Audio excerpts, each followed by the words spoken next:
Welcome to the International Conference on ADHD session, ADHD and Emotions, Creating the Experience that Best Serves You.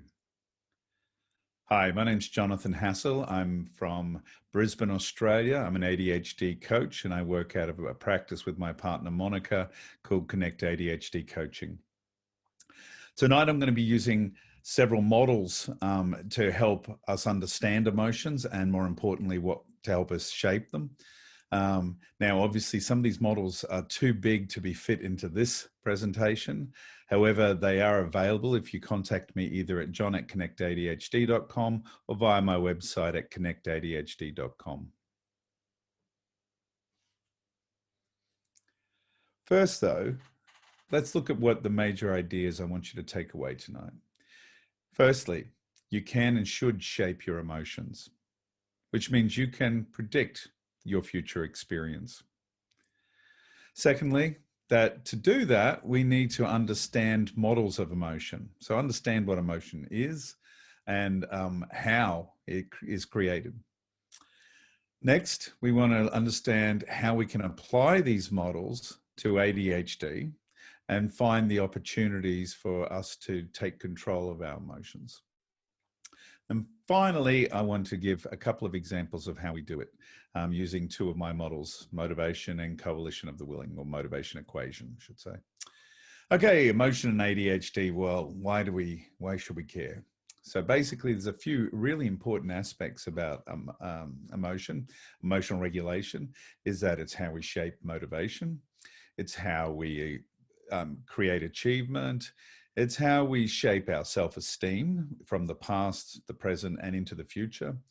It's also how we build our creativity. It's how we shape relationships, whether they be family, romantic, or work. And ultimately, it shapes how we feel each day, which is a reason enough, because we all want to feel good. So what is emotion? Now, I'd like to put to you that emotion is a little bit different to the way we've talked about it in most settings. So I would like to put it to you that it's a cognitive tool, which means, like everything that goes on in our brain and with our thinking, it's about helping us to achieve what we want to achieve. It helps us predict the future by giving us a feeling about what's going to come next. It helps us fuel effort. And with ADHD, we know very well that something we're passionate about often is easy to shape our emotions into motivation and then achievement. However, it also needs organization. Like any tool, it's got to be sharpened and pointed in the right direction. Otherwise, it can cause bad things to happen. So, Lisa Feldman Barrett wrote a book, or released a book in 2017, which was pretty exciting. It was entitled How Emotions Are Made, and it talked about a constructive model for emotion. She talked about there being firstly a trigger, usually, well, an external trigger, that created an internal association, which is what I'd consider the first level emotion, which was then mediated, whether it was a reaction or moved into a different place, by the level of energy we held at the moment. Now, I thought this is a wonderful model, and you can find Lisa Feldman Barrett on TED Talks, or via her book. She's also got a fairly big presence online. Really interesting stuff to think about emotions as this cognitive tool that gets built from all these different little reactions that happen in our brain. Now, when I looked at that, I sort of thought about it differently, because always thinking from an ADHD perspective. I thought, well, what's going on with ADHD? So yeah, the trigger bit I could get.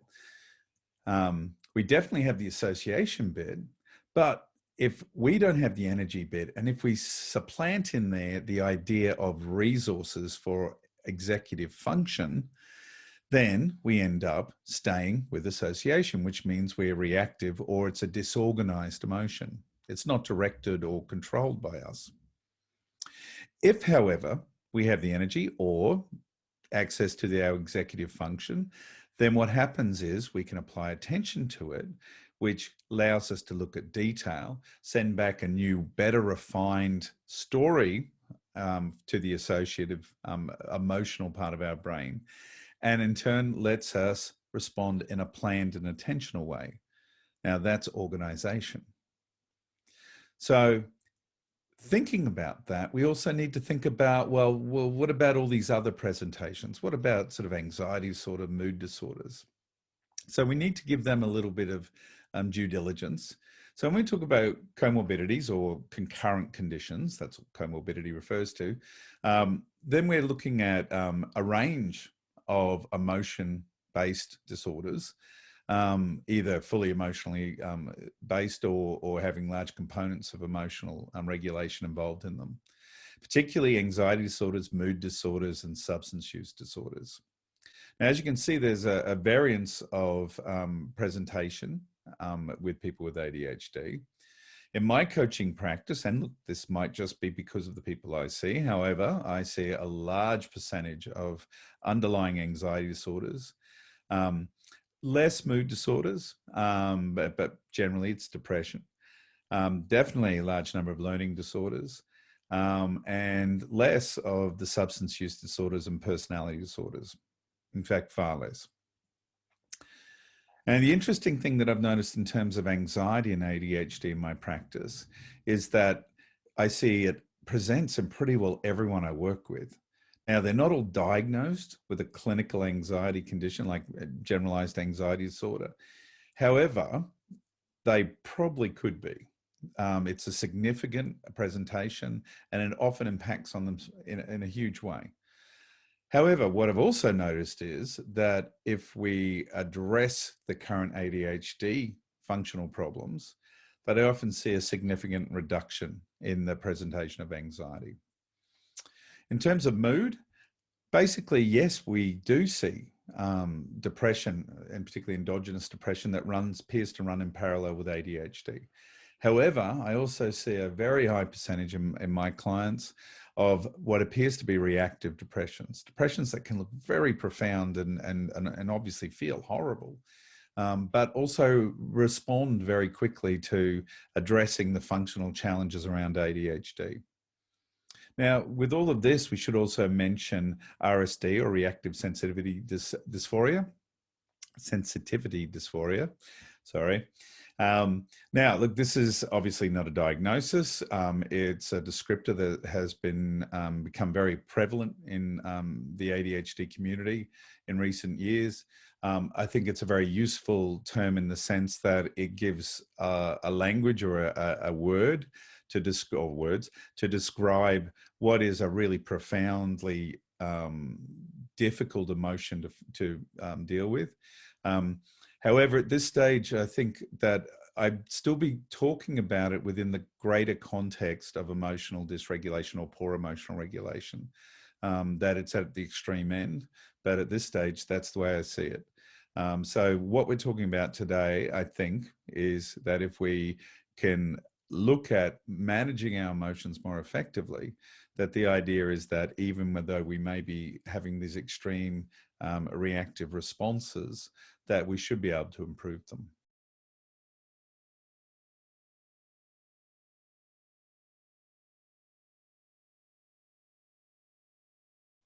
Tonight, I think we want to talk about recognizing the ability to shape emotional experience by understanding the parts.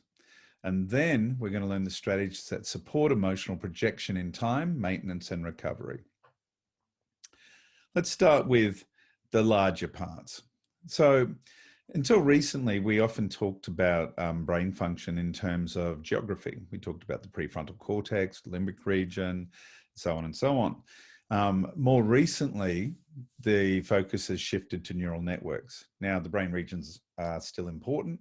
However, the neural networks are very interesting because when viewed through fMRIs, we've seen that a lot of what we thought was happening is actually being reinforced by these fMRIs.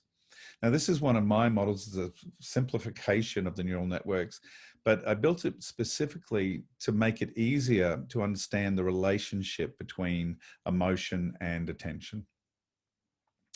So the first neural network we want to talk about is the default mode network. Now, this sits in what people used to cross and across the area that people used to refer to as the limbic region, and which was always associated with emotion, across into the back of the prefrontal cortex.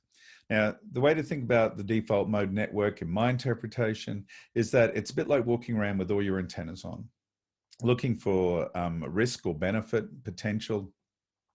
And we're doing that by being triggered, as Barrett suggested, and then making very fast associations. Now, these associations are based on our experience, which is either lived experience or it's learnt experience by hearing it from other people or on TV or wherever else. And it's a very fast system. So in other words, it's not very precise, but it's about making quick associations. So if I'm walking down a path and I'm hungry and I look up and I see a flash of yellow in a tree, I might think banana because I like bananas. I know bananas are yellow and they tend to be up in trees. Now, to get that banana, I want to think a little bit harder about it because I've got to form an action to get it. It's not just enough to run madly at the tree and hope they fall on my head. So we push into what's called the task positive network or the central executive network. As you can see, this puts a lot more emphasis into the prefrontal cortex, which would fit with our idea of the prefrontal cortex largely being associated with focus. Pardon me. So now I'm not just looking at the tree thinking I just want it. Now I'm looking and thinking, how am I going to get it? And the rest of the environment fades and blurs. Well, the tree becomes in sharp focus, and particularly those bananas at the top. And looking at it, I think, oh, fantastic. I can climb up that stout tree beside it, jump across, grab the bananas, and I'll be happy. So, at which point I send a new message back to my emotional center, which is, yeah, it's a go. Let's do this thing. I am already anticipating the potential of yummy bananas in my tummy. So we're going to go and jump across and do it. However, as I climb the tree and I reach my hand towards the bananas, I suddenly notice that they move. Without even thinking, I let go of the tree and fall to the ground. Now, what I did then was I made a very fast association. The only thing that's got bright yellow on it that's coiled up in a tree and moves is potentially a poisonous snake. And maybe I've come across these snakes before. So I let myself fall out of the tree without even thinking about it. I go into an adrenal-driven response. So flight, fight, or freeze. And my partner, Monica Hassall and Barbara Hunter, a couple of years ago, added the idea of fib, that we also might fib as a defensive strategy. However, in this case, it was purely flight. I let go of the tree instinctively to get away from the danger.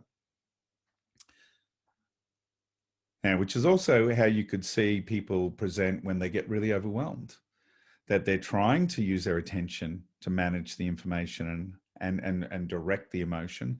However, when they get flooded, they can't activate or hold enough ideas in mind. That's when they go into what feels like that overwhelmed, panicked stage, and their heart starts pumping fast. And basically, they're going to fight, flight, freeze, or fib. So, pardon me, let's look at this in the terms of an experience. Let's say you've invited me out for a drink. I'm new to town. You're lovely. So I want to come out and have a drink with you. That sounds great. So you want me to come meet you at your favorite little bar. Now I walk down there, and maybe I'm being a bit of a prude, but I sort of look around and I think, oh dear, that looks not good. The floor's pretty grungy. The walls have scribble all over it. There's even graffiti on the chairs. It all looks a bit basic. And I'm thinking, oh, from my immediate association, from my default mode network, is that places like this are usually dangerous and not good to be in. But, however, before running away screaming, because there's no real threat, and instead of just leaving, I remember that I really want to see you. So I stay and I pay a bit more attention. And I leave the realm of my memory effectively. And I move into looking for new details in the moment. And as I do, my attention starts to notice a few things. That there's other people in this bar and they look okay. They look fine. They look like they're having a good time. And then I look a bit more and lo and behold, there you guys are. And you bought me a beer. Well done. So now this place is looking a lot better to me. And emotionally, I open myself up to noticing a lot of other things that, oh, it's got pretty fairy lights that I hadn't noticed before. And generally, it looks like a great place to be. So in a few seconds, I've gone from being a bit apprehensive and really not motivated to entering this place to completely shifting that and thinking, wow, what a groovy bar. This would be a fantastic local. And it's all based on shifting my to attention and then creating a new narrative for my emotional experience. So let's talk about another model that I want to bring in to help us get a handle on these emotions. ADHD and adaptation. I see ADHD largely as a problem with successful adaptation. We'll talk a bit more about that in a second. And as part of that, I also see that ADHD, well, everyone should say, exists in a complex series of dynamic environments. And with ADHD, all it takes is a few of those to go out of whack and we're suddenly struggling. We don't have the resources we need. So we'll talk about my ecosystems model in a minute. And finally, executive function, which is not my model. It was written by much cleverer people than me. Particularly, we have the likes of Russell Barkley and Thomas Brown, among others, to thank for the work in terms of executive function and ADHD, which has been an amazing way of getting better insight and better handles on how we can address ADHD. And then we're going to apply them, as I said right at the beginning of the talk, to my models of motivation, or for motivation, and the coalition of the willing. So let's talk about ADHD and adaptation. So if we think about an external trigger triggering an internal association, as we discussed, remember, that's the default mode network. Then to successfully adapt, we need to pause, because if we just react, we're not adapting, we're just reacting. We need to project the future. So in other words, think about, well, hang on, what could this change mean to me? And how can I make it work best for me? Then we need to assess all our options around that future. Then we need to generate a solution and direct action, and ultimately review. So that little cascade of processes, or that process that goes on as a cascade in our heads, needs to happen to allow us to successfully adapt to the best option going forwards. Now, this is what we can do emotionally. And more than that, I bet you all have done it. You've all taken time where you've been triggered by something, where you've managed to pause, take a breath, and think, hey, hang on a minute. Think about, well, how can I make this work best for me? What's the best outcome for this? Choose what options you have to do it. Decide on a tact, direct yourself through the tact, and then immediately after think, how well did that work out for me? And do I need to change? I'm sure we have all done it at some point. However, with ADHD, the inconsistency associated with ADHD, pausing can be problematic, because it's about inhibition or impulse control, which ultimately boils back to, I think, emotional control. Projecting the future is even more complex, because we need to use attention and working memory to take into account time and picture ourselves beyond this immediate discomfort. Then assessing options. Now that's tricky, because if there's lots of them, then our attention, our working memory usually will make us try and short circuit to just choosing one and getting on with it. In terms of generating solutions, well, generally we're pretty good at that. However, directing action, turning those solutions into a plan of action that is thought through and structured, can be difficult, because once again, it's multiple executive function features we need to incorporate in that. And review would require that after we got through it, particularly if it worked, that we would be bothered to stop and think, why did that work and why was that good? So as you can see, there's sort of a range of challenges associated with ADHD that from time to time will be problematic in terms of turning from a successful adaptation, which requires emotional control, to just a reaction, which doesn't. So let's look at the other model I mentioned, which is what I call my ecosystem. So first, let's talk about the eco part of it. That's the internal ecology, effectively. So in this, we're going to talk about the internal ecology components, which include our body, so physically our body, which ultimately results in how much energy we have and how much capability we have. And both of those can be interactive with each other and will shape the other big internal self-regulatory component, which is our executive function. So and in this case, I'm going to focus on the characteristics of attention, emotion, and working memory. Now, often I know inhibition is bundled in there. I tend to like to think of inhibition as a feature of emotional regulation. However, I know happy to have that debate with anyone. And then there's our external environment, which is the world around us. That's people, place, time, and situation. Now, if you look at each of these three eco or ecologies, then what we're seeing is that they're all dynamic. They all involve usually all of those features, and they all affect each other. So that looks like a pretty tricky environment to exist within. The upside of this, and the reason I tried to reduce it down to a fairly simple model, is that my experience has been with my clients that if we can identify easily what are the problematic points or the particular trigger points out of these features, then it is a lot easier to change just one thing and get a cumulative response from across all of the ecology. Now, we have one extra thing that we have involved in here, which I refer to as the system, and that is the systems. So these are the things that we've learned that help us, if you like, calibrate or balance out and tune this complex ecology that we live in. The first thing is our identity. So these are our values and our skills, or often sometimes people refer to them as strengths. I like skills because I think skills can be learned. I think strengths too often imply that they're inherent, that you were just born with them. Now, so in terms of identity, the values are actually there to give us sort of a compass heading, that as we choose how we're going to manipulate our complicated ecology, we're going to choose choices that we know that we're going to be okay living with. And that's based on our value sets.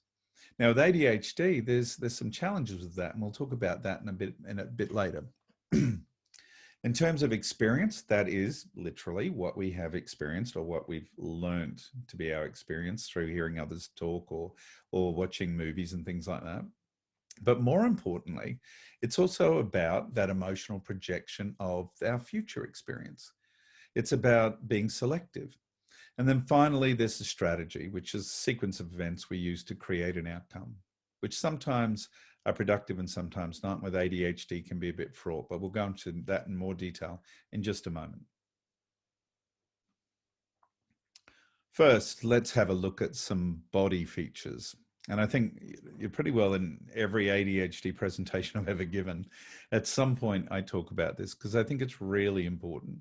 Now, this is to the current literature as far as my awareness, but basically thinking about the neurology behind ADHD, we've got a neuron that in turn passes on information along the axon, which carries to electrical impulse to the synapse.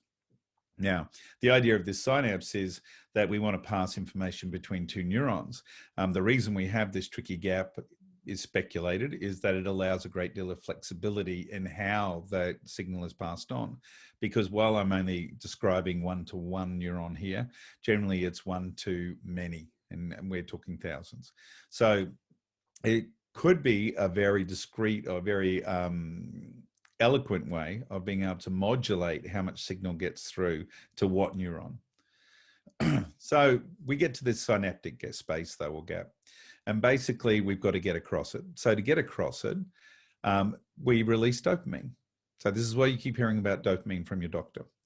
So dopamine gets excreted across the gap. It carries itself across.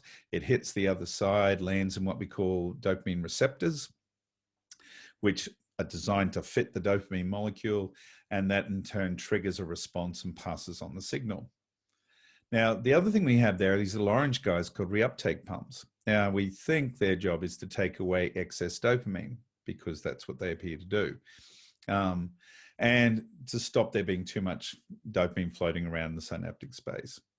Now, what we suspect the problem with ADHD is that we have some genetic material, generally, that has told our body to create more of these reuptake pumps than we should have. And and particularly in a particular part of the brain. And as such, we get too much dopamine reabsorbed and we get a weak signal. And just for your information, that most of the medications associated with ADHD, not all, but most, will block some of these reuptake pumps, which is how we get more dopamine available. Okay, let's talk about executive function. As I said, this is based on the work of Barkley and Brown, primarily Russell Barkley in my case. But this is my simplified model for executive function. So attention, which requires fueling, because that's the area of the brain that we seem to have problems with the availability of dopamine or the transmission of dopamine without it being too much being reabsorbed. So attention is about focus. And then on the other side of it, we have the emotional part, which is about making these quick associations. And that part is really well fueled in ADHD. We don't appear to have any problems in terms of feeling things. The interesting thing is that when we turn on our attention, we seem to downregulate or turn down our emotion. Now, this has been supported through fMRI studies, but it's speculated that one of the problems with ADHD is that probably because of that fueling problem, that we don't always get the appropriate level of downregulation of emotion or upregulation or turning on of attention. So if you think about these two guys oscillating back and forth, having a dance together, one passing forward a trigger saying the emotional part, oh, I've made an association here, the attention kicking into gear saying, calm down emotion. Now I'm going to have a look at the detail and see what we can do. Let's do a bit of a risk assessment on this or an opportunity assessment. And then it passing back a new story back to the emotion saying, yeah, go for it. Let's do it. And feeling that we can do it, like what I described in my banana example. The other part that I want to bring your attention to in terms of executive function is working memory. This is the short-term memory that's associated with holding ideas in forefront of mind. Obviously very critical for prioritizing, for organizing, even for choosing, being able to hold a lot of ideas and decide which one's going to be best, which I suppose is prioritizing now I think about it. Anyway, with working memory, we seem to have a reduced capacity with ADHD. We just can't seem to hold as much information in mind. Now, this may be associated, most likely is associated with our attentional control. However, we do know that we can't appear to hold as much information at once. And that is largely when people describe feeling very overwhelmed in a situation with ADHD. It's usually because what they're describing is that there's too much information. They can't hold it all in there. It gets overwhelming and they just need to take a break. And just, just for a short tip on that, the easiest way to get around that is get it out of your head and get it down on paper. If you're planning something, do it on paper. If you're brainstorming something, do it on paper. Just dump all the ideas on paper, because as soon as you do that, you can manipulate them easily and you don't have any trouble remembering the ideas. It's holding them all in memory at the same time in active memory, and then being able to manipulate them. Now, obviously, as I mentioned before, this is very reliant on resourcing and influences. So in other words, in that case, another way what we could talk about is the body, how the body's fueled, and also influences, in other words, how the world around it's working. So, pardon me, let's talk about the systems that I mentioned in a bit more detail. So identity. Now, as I said, it's values and skills. But with ADHD, this seems to be a bit of a challenge. I've noticed it across a large number of my clients. There's not a huge amount in the literature relating to ADHD and identity, but hopefully there will be in the near future. because this value formation appears to be delayed in many people with ADHD. It tends to be diffuse. So in other words, we will try lots of different things on, which can be sort of socially successful to a degree because we can fit in with lots of different groups of people pretty easily. It also ties into, that presentation with ADHD that we're very externalized. we are very conscious of what other people are thinking or what we think they're thinking and looking for them for cues for their structure. However, the problem is it's about having access to it as a concept, or as an image. So when we need to make quick reference to our value set when we're making choices, and particularly emotional choices, then we need to be able to see ourselves as the best version of us and say, well, hang on, what would I do in that situation? Now, a good analogy for this is, in the 90s when Michael Jordan was very, very popular. I mean, I know he still is very popular, but when he was playing, there was Nike ads that said, what would Mike do? And what they were encouraging kids to do was think of their hero and think about how he might perform in that situation. Another one was, what would Jesus do? Again, thinking about someone that you consider to be above reproach and having wonderful moral standards, and your version of what you think that person or that entity would do in that situation, and help using that to guide you because they're values that you aspire to. Now, with ourselves as adults, we need to get in touch with those values, define them to the point that we can see who we would be in a lot of different situations. And that three-dimensional mental image of who we are is a really fast way of making that association. Because you just say, well, what would the best version of me do? Now, having access is a problem. And that's why it's something that we need to concentrate on establishing and developing easy access to. The skills, on the other hand, are about actually acknowledging what we already do. Now, often when we're asked or when we're given praise for something, it's not uncommon for someone with ADHD to sort of, deny the praise, to say, oh, no, I could have done it better if I'd had more time. Oh, yeah, it's okay, I guess. Or no, really, it was all you, buddy. There's a problem with that, because we don't stop and internalize the success, which means we don't stop and recognize and pull apart what gave us that success. Now, we have skills and we have capabilities. That is not the problem. The problem is keeping them at hand and having access to them as you would a toolkit. Now, in terms of experience, as I said, it's about association. So it's about saying, okay, what's happened in the past, but also too about directing emotion to choose what associations have relevance and push them into the future. Often when I'm coaching people, I'll hear, either individuals or even couples say, well, why should we expect change? We failed in the past, or this hasn't worked in the past, or whatever. And that's a perfect example of being totally tied to past associations. Now, my challenge is always, if you can identify something you're doing differently, then there's a chance that you could create a different outcome.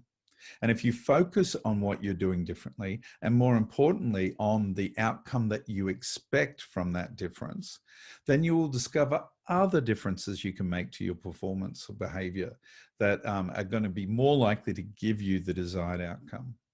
If we remain focused on our past experience completely, that is pretty well all we're ever going to get again.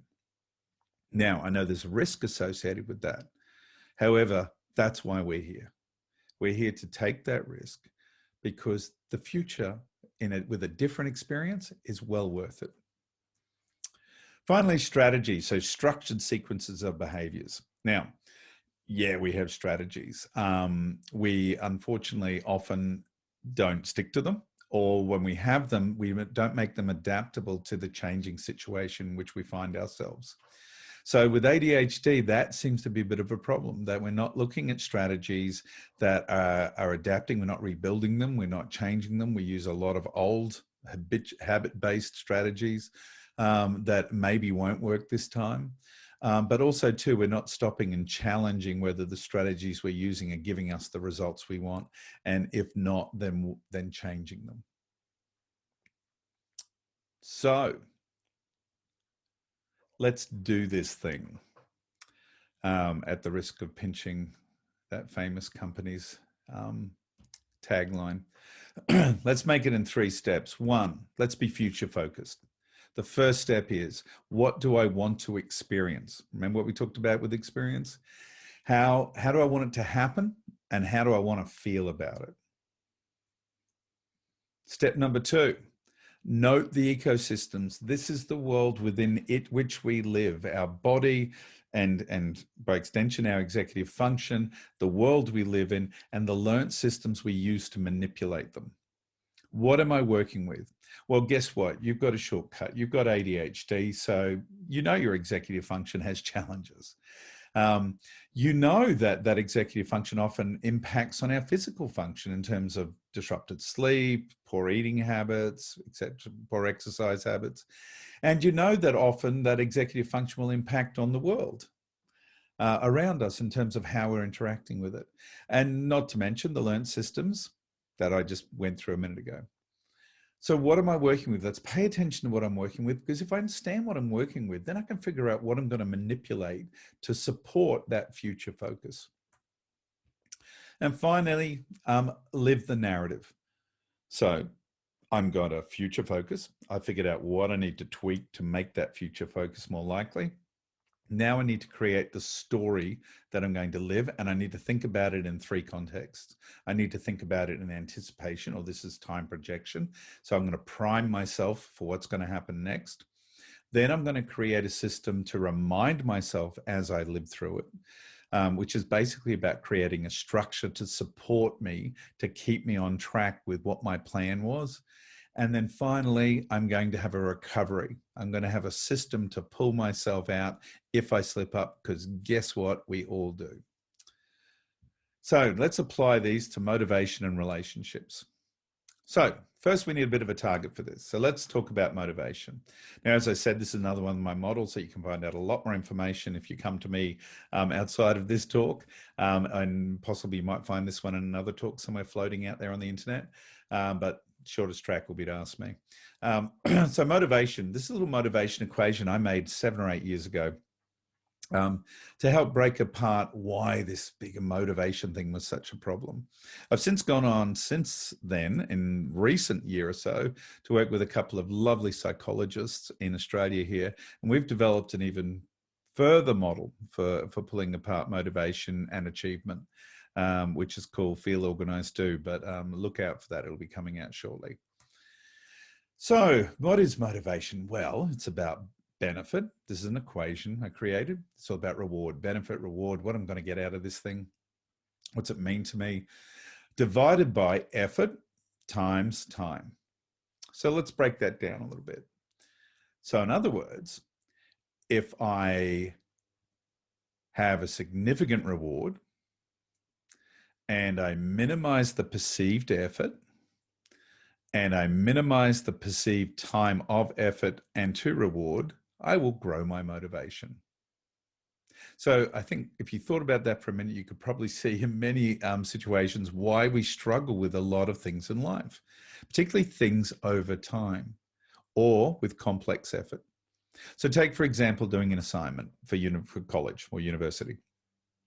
So let's think about this. What's the reward for doing an assignment? Well, yes, it contributes to my degree and it'll move me forwards. But guess what? That's a long way forwards in time. In fact, even getting the mark back for this is a fair way forwards in time. And for someone with ADHD, that time perception is not going to help us, or lack of time perceptions, not going to help us think about that distant future self feeling great about the mark we got, or even better still, passing the subject or getting a degree. The second part with ADHD is effort, and particularly complex effort. And again, using the assignment analogy, if we've got a complex series of tasks to do to deliver something, whether it's an assignment or a project, then in our challenges with capacity of working memory, then holding all those bits in place and in order is really difficult. So we tend to see it as this one big tangled mass. Whereas if we didn't have ADHD, we'd be better able to break it apart in our head and say, okay, well, I've just got to do this step 1 now, minimizing the effort and then focus on one effort at a time. And finally, the reward. And again, this ties back to to being able to future project, we have to think about our reward in the future, but particularly with ADHD and that time component, we need to think about reward pretty well with every instance of effort. So let's think about that. So the reward, we want to think about the meaning of the task, the reason for the task, and a reward for each task or staying on track. So for example, with this, often I talk to people about guilt-free time, that GFT. So with ADHD, I don't know about you, but I know myself and many other people I work with.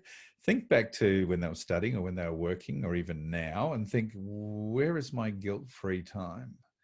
It doesn't really exist because we're always thinking, oh, there's something else I should have been doing and I probably haven't done it. So one of the big rewards that I talk about to people is building guilt-free time. Plan that short effort to get that small part or step of the work done, and then attribute yourself some time to do whatever the hell you want to do. So if you want to go and sit in your underpants and stare at cartoons and eat cereal, fine. I mean, there's lots of other problems associated with that, but in this case, that's great. You've done your work for the day, you're good to go. In terms of effort, break it down. So this is really classic coaching stuff. Let's chunk it down into single steps, create a clear process, and where we can, externalize the supporting structures for that process. And by that, I mean, make a list of what you got to do and just focus on one thing at a time. And time. So time to each task. So the time we give to each task, decide what is going to be your functional time. Some people, it's 15, 20 minutes on a good day. Other people can do like an hour and a half.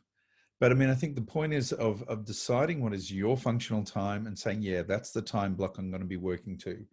It's not about that's the task I'm going to create the time for. We have to get much more friendly with time.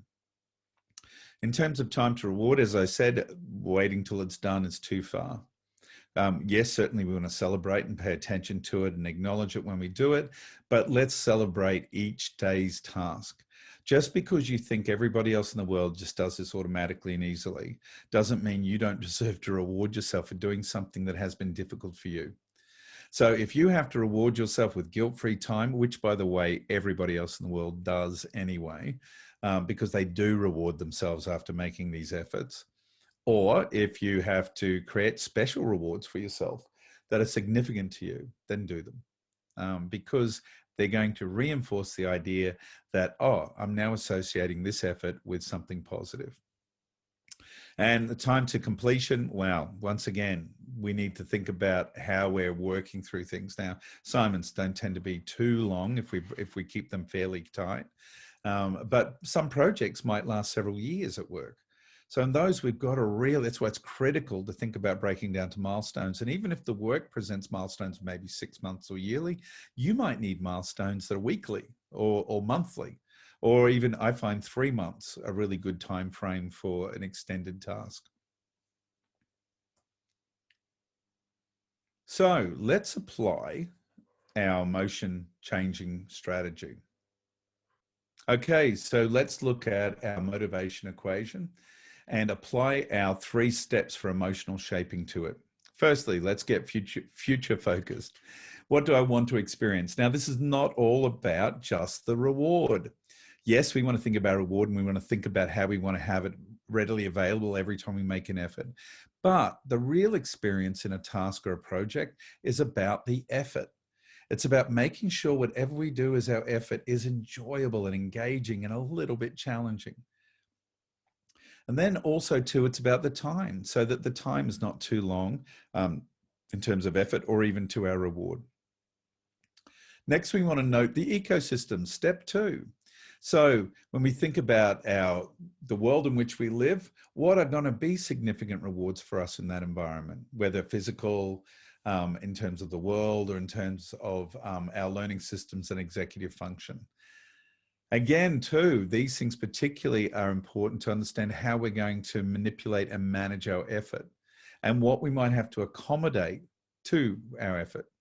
And finally, obviously, as part of this, and we know that time is a feature of the world we live in, how are we going to make sure that that works as well? given that usually we have problems with time perception and projection. Finally, once we have our story about how we're easily going to jump in, do this in small bites, knock it all over, we can see it clearly because we've mapped it out on paper. We're not trying to hold it in our working memory. And we're just focusing on one task at a time, and we've created space so that if we have to push something or move something, we can. We've overestimated our time for each task in the project.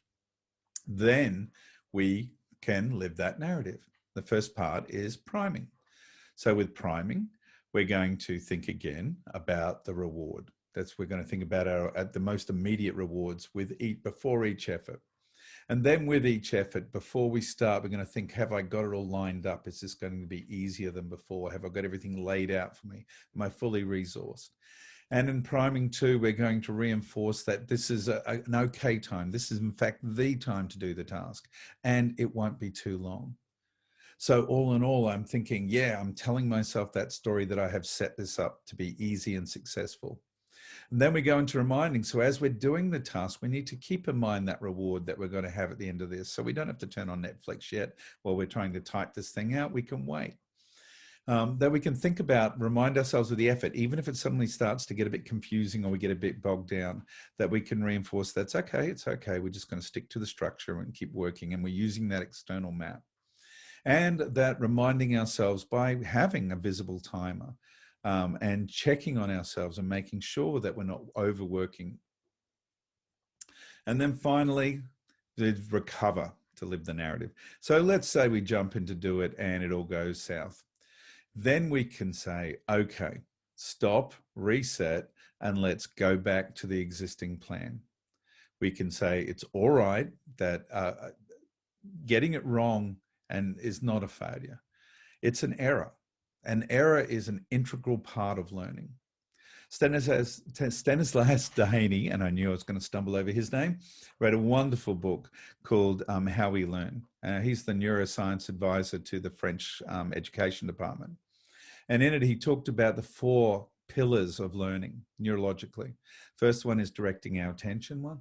The second one is engaging with the topic.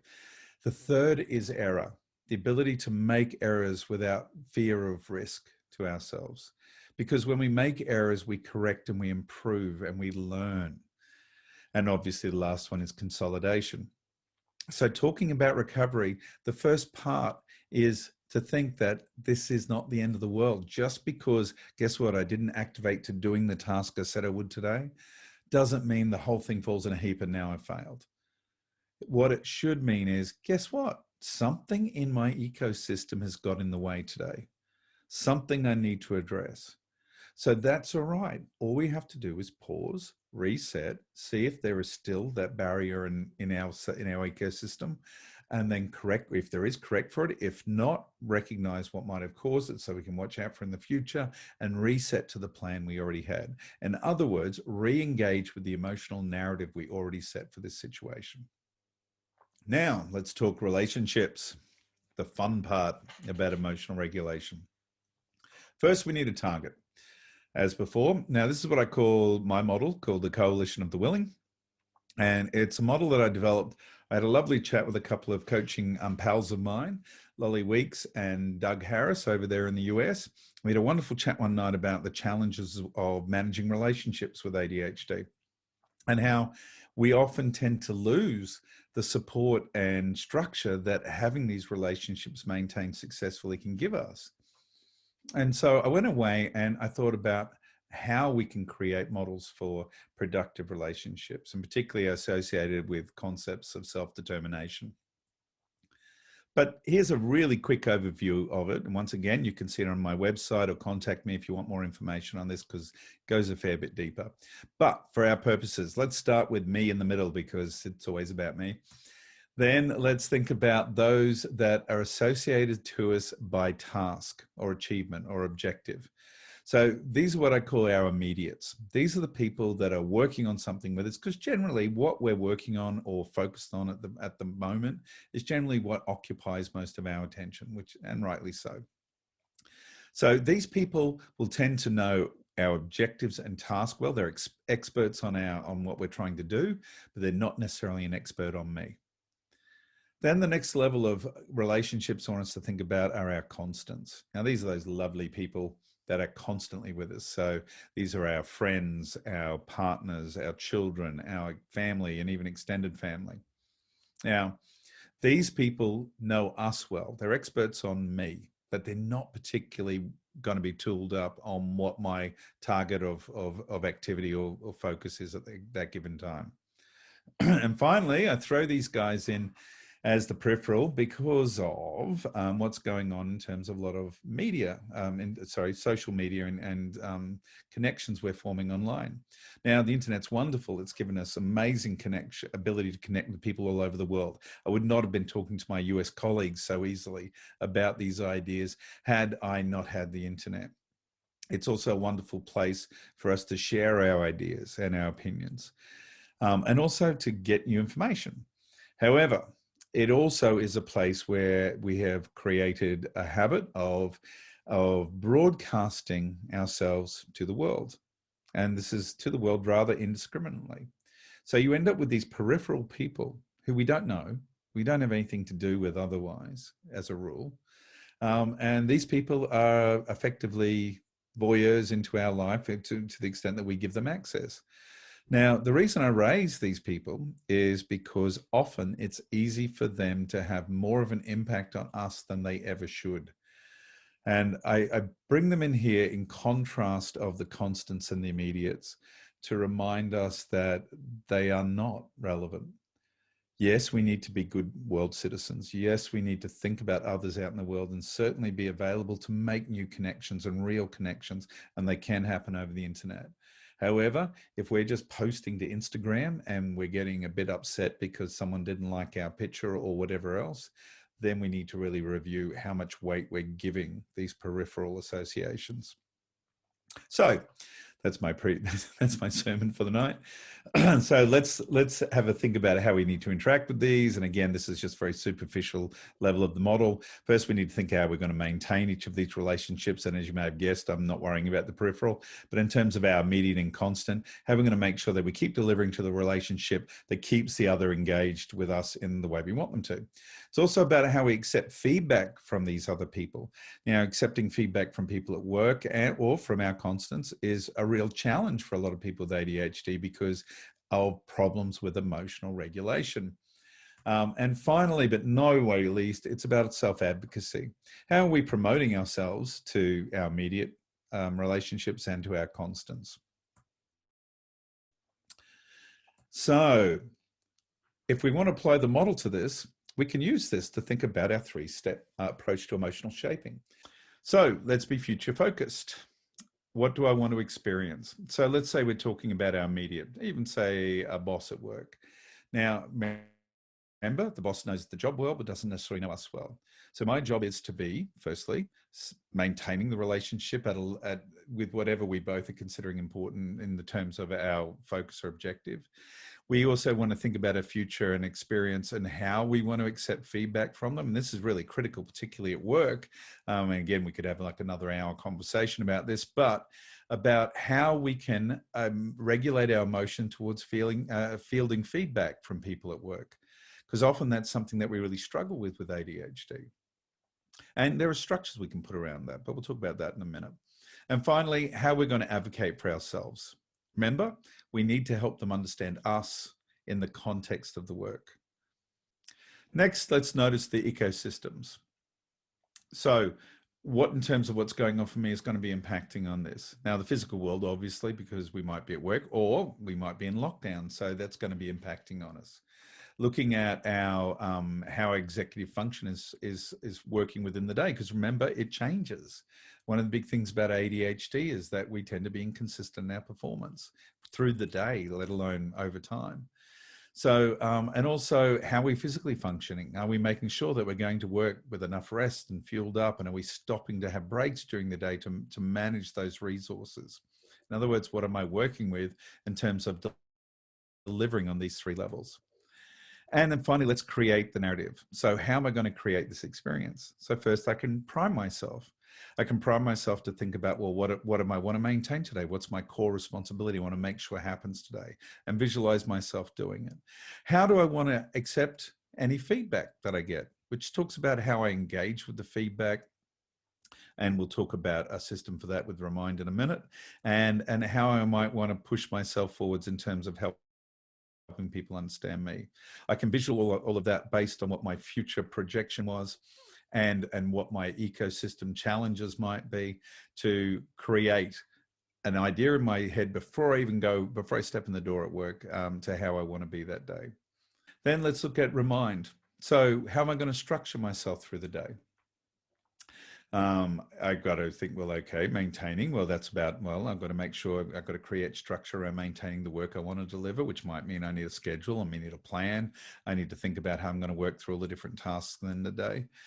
Even how I'm going to manage my limited resources, because we all have limited resources. So what I'm going to say no to, in other words, and how I'm going to say no. Then thinking about feedback. So do I have a strategy if someone wants to give me feedback and I find it uncomfortable? Do I have a plan to say, no, I'll control how I receive feedback. So if you come up to me and want to give me feedback, I'll say, fantastic, let's go to your office. If we go to your office, I might say, give me a minute and just shoot me through a quick note about what you want to talk to me about so I can go and prepared. And as I go into the feedback, I might already have a structure in place, say, for example, of saying, I want to move into collaborative problem solving as quickly as possible. So if it's feedback about what a great job you've done, I'm going to take that, I'm going to sit with it, I'm going to use that opportunity to understand why they think it was a great job, and then decide for myself what I think was great about it. If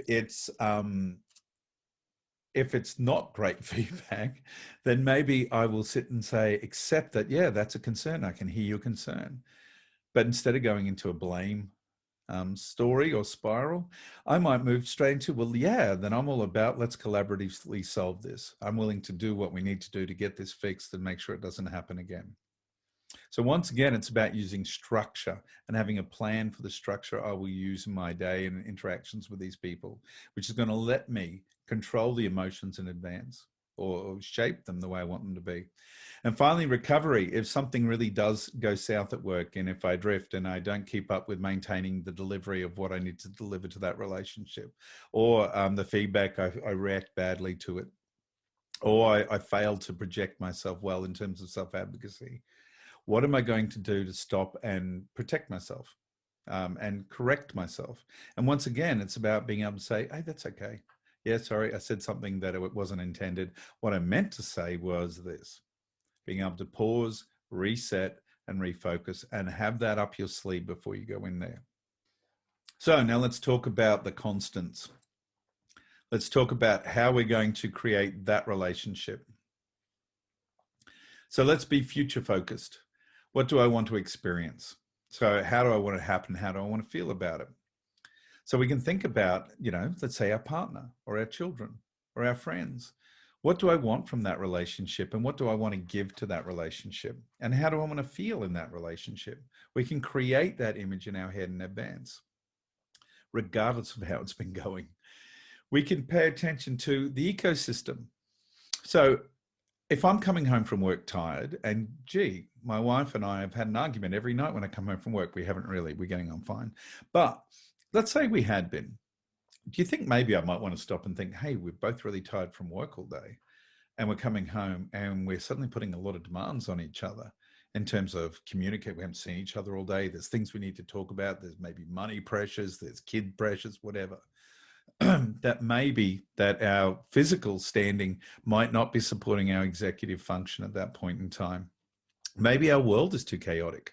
Maybe that we're not getting enough time together, or maybe that, it's noisy and it's cactus hour with the kids. Whatever, we can think about all these ecosystem components and think, well, hang on, what are we working with here? What do I need to change in terms of being able to maintain the relationship I want, give and take feedback, and promote myself within that relationship? Finally, we can live the narrative. So this is where the rubber hits the road, as we've discussed. How will I create my experience? So priming, a favorite one of mine, is before you walk into any interaction with a significant other, whether it's a partner, a child, family, parent, friend, stop for a moment and think about that future projection. Think about who you want to be and what you want from that relationship. Think about what ecosystem features might be impacting on either of you, and then plan for how you want to enter that room. Then, in terms of reminding, as you're in there, have some little rules that structure you. Really successful couples have some really basic rules that keep everything in the place it needs to be. For example, a really great one is no name calling ever. You never ever call anyone by any sort of derogatory name. Honey bun is okay, but any other derogatory name, not okay. That is a really simple structural rule in a relationship that I guarantee will remove a whole pile of landmines for your relationship. And you can start at any time. The other remind things is about, reminding yourself about in terms of structure, about what you intended. If you're walking in the door and you're not able to function well because you're really tired, create a structure or a mind structure that will support that. For example, a lot of the couples I coach, I encourage them to develop safe words. And by a safe word, I mean a word that's going to say effectively this: hi, honey, I'd love to talk about the finances with you right now, but I've had a really long day at work. Bill's been on my back. The traffic was a bitch. And now I'm really not able to think straight or cope with it. Plus, the kids are screaming. I really care about you and I want to talk about the finances. But guess what? I probably need about 30 minutes just to go and wash my face, get out of my work clothes, get my head together. And then I'm going to come back and we're going to talk about whatever we need to talk about. Okay? Now, obviously, we can't spill that out because we're brain dead at that point. So this is the opportunity to say, if we can create a word, and the favorite word that seems to come up with my clients is fuzzy. Although some interestingly like pumpkin or pineapple. But anyway, they walk in and say, oh, sorry, honey, I'm feeling really fuzzy. And likewise, the partner can use that too. But again, it's a really simple structure that speaks volumes, that actually is a pre-agreed arrangement to how you're going to interact. Now, finally, recover. In terms of being able to recover, because guess what? When we're with people we love, we say stupid things sometimes, and often it's an emotional reaction that slips out, or it's triggered by a whole history of how we've interacted with each other, whether it's our family, our partner, our kids, or even our friends. So having the ability to forgive ourselves in that moment immediately and say, wasn't what I meant. And acknowledge if any hurt was caused from it, acknowledge it's an old pattern of reaction, and say, this is what I mean to say, and recover yourself in that way. Because even though partners may struggle, or even children or parents or anyone else in their lives may struggle to recover if we've said something horrible, or we've yelled, or we've stormed out, they're in there for the long haul. They want a relationship. So if we can show them that we can correct and not bury ourselves in that shame spiral, then there's an opportunity to move beyond this and get things back on track. Remembering too, the same three areas apply. We think about what relationship we want to maintain. And when I say maintain, it can be a relationship that is the future goal. That's what we want to maintain. We don't necessarily want to maintain if we're having a pretty terrible time with each other. But also too about how we're going to give and take feedback from each other, and how we're going to process that and manage it. And also how we're going to advocate for ourselves. So, sometimes it's not about the ADHD. Sometimes, no, I meant to say that, and there's a reason, and I think that it's a rational reason. So, that sort of thing. We need to be able to stand for ourselves and be able to define what is about us, what is about our experience of ADHD, and what is maybe about a dynamic that occurs between the two of us. So that is the 3 steps applied to relationships via the coalition of the willing. So in summary, thank you for sitting through that with me. I know there was a lot of big ideas in there. I'm sure you had no trouble with the concepts. I just hope it didn't flood you with information. But let's break it down and remember what we started with, emotions. They require organization, and this can be really challenging with ADHD. That by understanding how emotions are made and regulated provides us with lots of hand grips on how to shape it, just like executive function does for ADHD. And adapting is all about changing for the future, changing for that future image. So priming for the future, reminding about the structure in the moment, and having a recovery plan from a difficulty. Look, it's been an absolute pleasure presenting this to you tonight. I'm looking forward to the questions that I'm pretty sure are coming up in our interactive question time that's about to start shortly, I believe. And once again, don't forget, for more information on any of those models, anything in the area of couples, individual, and even creativity with ADHD, you can contact me at john@connectadhd.com or via my website at connectadhd.com. Thank you.